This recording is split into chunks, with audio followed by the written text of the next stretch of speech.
नमस्कार मित्रांनो, आजच्या व्हिडिओमध्ये आपण 2-3 महत्त्वाच्या अशा अपडेट पाहणार आहोत। त्यातील पहिली अपडेट आहे जी 7/4/2025 ला प्रसिद्ध करण्यात आलेली नोटीस आहे। NCT ने प्रसिद्ध केलेली आहे पब्लिक नोटीस जी ब्रिज कोर्सच्या संदर्भात आहे। आता ब्रिज कोर्स हा नेमका काय प्रकार आहे तर थोडक्यात सांगते की 1ली ते 5वी साठी D.Ed DLED ह्या पात्रतेचे विद्यार्थी पात्र असतात, म्हणजे त्या कॅटेगरीमध्ये येणारे नाही की B.Ed किंवा M.Ed विद्यार्थी पात्र नसतात 1ली ते 5वी साठी। परंतु या आधी 1ली ते 5वी साठी B.Ed वाल्या टीचरांना घेतलं होतं। ते कसं तर ब्रिज कोर्स करून 6 महिन्यांचा हा कोर्स असतो तर त्यांना पात्र केलं होतं।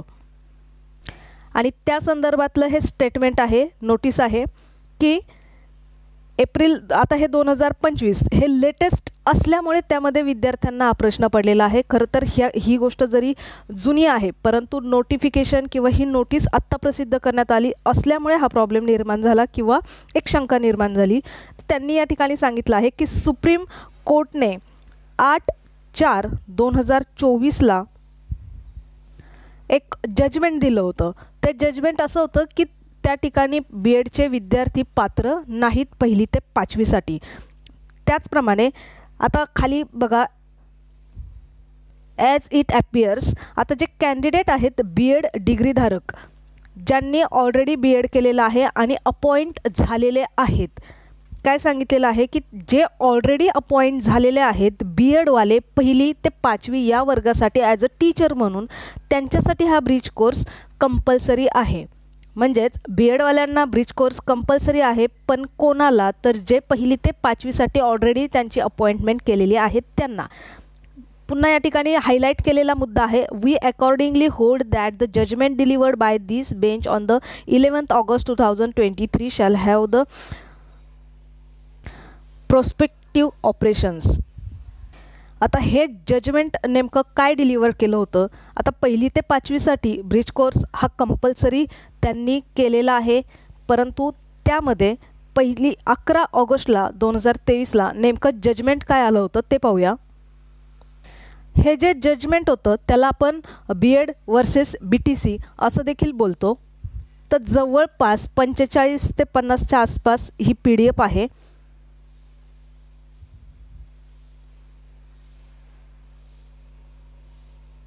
आता ब्रिज कोर्स ह्या संदर्भात राजस्थानने काय केलेलं की 2021 मध्ये खूप मोठ्या प्रमाणात कॅन्डिडेट्सची भरती केली होती आणि त्यामध्ये 1ली ते 5वी साठी आता NCTA चा नियम सांगत होता की ब्रिज कोर्सनुसार ते विद्यार्थी पात्र आहेत 1ली ते 5वीच्या वर्गासाठी B.Ed वाले आणि D.Ed वाले बाकीचे ते देखील पात्रच असतात, परंतु B.Ed वाले ब्रिज कोर्स करून येऊ शकतात आणि त्यांनी अशा प्रमाणात भरती केली। परंतु तिथे त्यांनी 1ली ते 5वी साठी B.Ed वाले त्यांचं ॲप्लिकेशन घेतलं नाही आणि त्यानंतर ही केस गेली कोर्टामध्ये।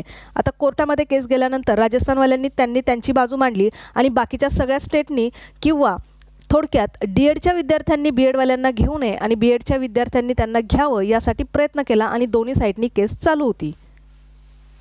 त्याचं कारण असं की आता हे 2021 ला जेव्हा भरती झाली त्याआधी 2018 मध्ये NCTने असा नियम काढला होता की B.Edचे विद्यार्थी पात्र आहेत, फक्त त्यांनी 6 महिन्यांचा ब्रिज कोर्स केलेला असावा। त्यामुळे जे काही सेंट्रल गव्हर्नमेंटच्या स्कूल असतील त्या ठिकाणी बरेच विद्यार्थी जॉईन देखील झालेले होते। त्यामुळे हा मुद्दा आहे 2018 ते 19च्या दरम्यानपासून ते 2023 ला त्याचं कोर्टाचा फायनल डिसिजन आहे। तोपर्यंत 2021 ला केस पडली, 2023 ला त्याचा निकाल लागला, 2018 ला विद्यार्थ्यांना B.Ed वाल्यांना या ठिकाणी ॲप्लिकेबल केलं होतं।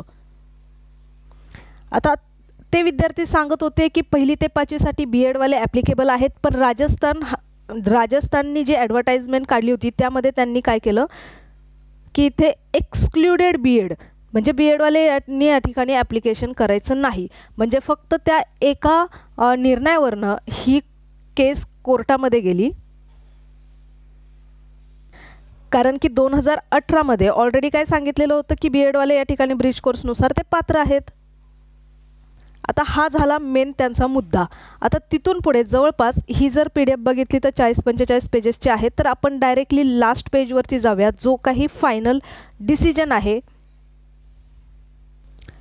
यानंतर त्या केसच्या निकालामध्ये जे महत्त्वाचे मुद्दे समोर आले ते म्हणजे विद्यार्थ्यांचा वयोगट, 1ली ते 5वीमध्ये जे शिकणारे विद्यार्थी असतात ते डी.एड करणारे, डी.टी.एड करणारे विद्यार्थी किंवा ते टीचर त्या वयानुसार त्या विद्यार्थ्यांना शिक्षण देत असतं. आता बी.एडचे विद्यार्थी 6वीपासून पुढे पात्र असल्यामुळे तो वयोगट लक्षात घेऊन म्हणजेच थोडक्यात त्या वयानुसार त्यांचं प्रोफेशनल क्वालिफिकेशन झालेलं असतं आणि म्हणून ते विद्यार्थी या ठिकाणी पात्र नाहीत. कारण या ठिकाणी NCTEनेच सांगितलं होतं पात्र आहे, तुम्ही ब्रिज कोर्स करू शकता, परंतु राजस्थानने त्या ठिकाणी कोर्टामध्ये केस जिंकली आणि सांगितलेलं आहे की हे NCTEचा जो रूल आहे तो RTE ॲक्टचं उल्लंघन करतं आहे.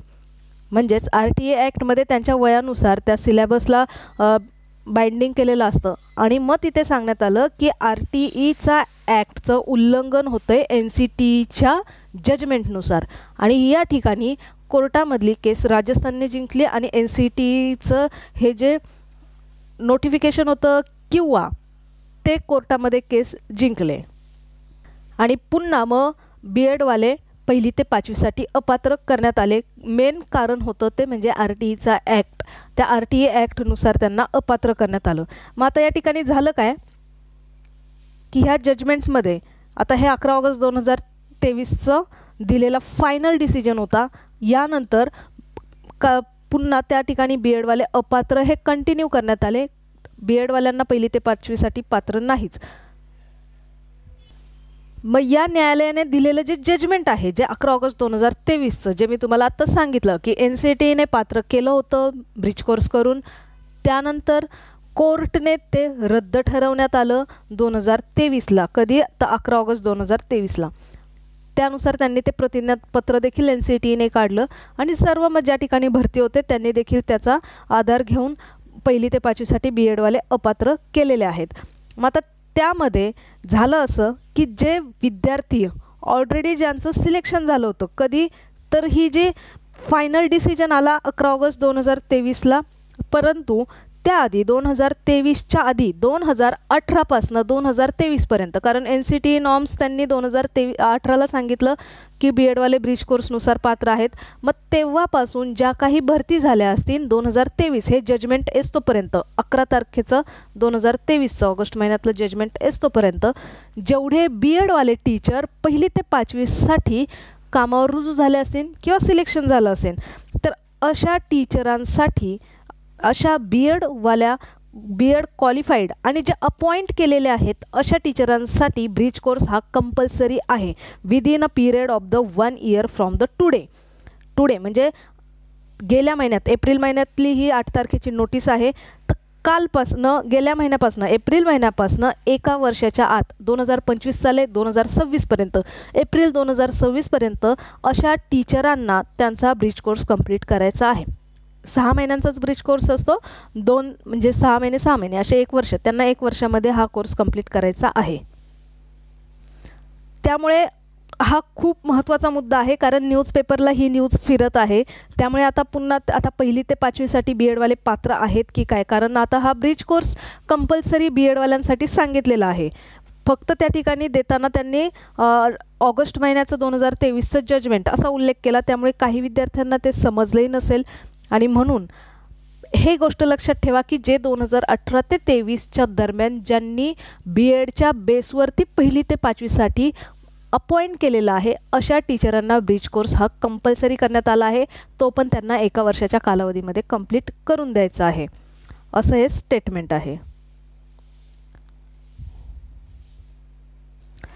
B.एड वर्सेस BTC यांचं कोर्टचं जजमेंट आणि त्यानंतर आता ब्रिज कोर्स संदर्भात प्रसिद्ध झालेली 2025ची नोटी, या संदर्भातली माहिती पाहिल्याच्या नंतर आपण टेट 2025 जी 3री टेट आहे त्याचे हॉल तिकीट नेमके कधी येणार, तर यांनी नोटिफिकेशन जेव्हा काढलं तेव्हाच सांगितलं होतं की 7 दिवस आधी, म्हणजेच आता 24 तारखेपासून एक्झाम चालू आहे, 5 तारखेपर्यंत एक्झाम असेल तर पकडून चला 24 तारखेपासून एक्झाम चालू आहे तर त्याच्या 8 दिवस आधी समजा तुम्ही 17-18 तारखेच्या आसपास तुमचे हॉल तिकीट येऊन जातील.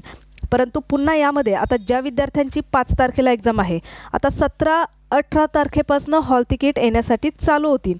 तर सगळ्यांचेच हॉल तिकीट एकत्र येतील असं नाही, कदाचित सगळ्यांचे एकत्र येऊ शकतात पण ज्यांच्या त्यांच्या डेटनुसार, किंवा आता 17-18 तारखेला ज्यांची 24-25ला एक्झाम आहे तर त्यांची 17-18, मग 26-27ला 19-20ला त्यांचं हॉल तिकीट येईन, असं म्हणजे जशी एक्झाम असेल त्यानुसार ते हॉल तिकीट प्रसिद्ध करतील. आता यामध्ये सुद्धा ज्या विद्यार्थ्यांच्या एकत्र एक्झाम आलेल्या आहेत त्यांच्या एक्झाम ॲडजस्ट करून त्या थोडंफार पुढे मागे त्यांचे हॉल तिकीट होऊ शकतात, परंतु एक्झाम कन्फर्म आहेत त्याच ठरलेल्या डेटमध्ये घेण्यात येतील. त्यामुळे थोडक्यात पकडून चला की 17-18 पासून तुमचे हॉल तिकीट येण्यासाठी सुरुवात होईल.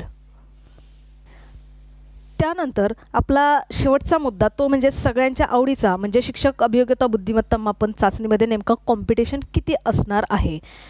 तर गेल्या वर्षीप्रमाणेच म्हणजेच दुसऱ्या टेटनुसार 2022मध्ये जी टेट घेण्यात आली होती तेव्हा देखील ॲप्रॉक्सिमेट एवढे संख्या विद्यार्थ्यांची संख्या गेली होती ज्या चाचणीसाठी अर्ज करण्यात आले होते.